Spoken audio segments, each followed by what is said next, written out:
ফারুক করিম, হ্যাঁ তোরেই তো খুঁজতেইছি। কি করস? দেখতেইছ না আলু তুলতেছি। আলু কিনে হয়েছে?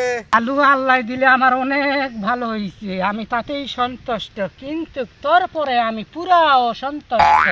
কারণ কি জানস, তুই আমারে সকালে কল দাস না, দুপুরে কল দাস না, বিকালে কল দাস না।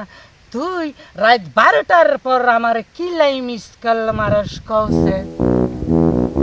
তোরে মনে চাইতাইছে বাঁশের মতো ফাটাইয়া, তোরে জানকি চড়াইয়া, তোরে রইদে হুকাইয়া, মনে হয় তোরে শক্তির মতো চাবাইয়া চাবাইয়া খাই, বুঝছস?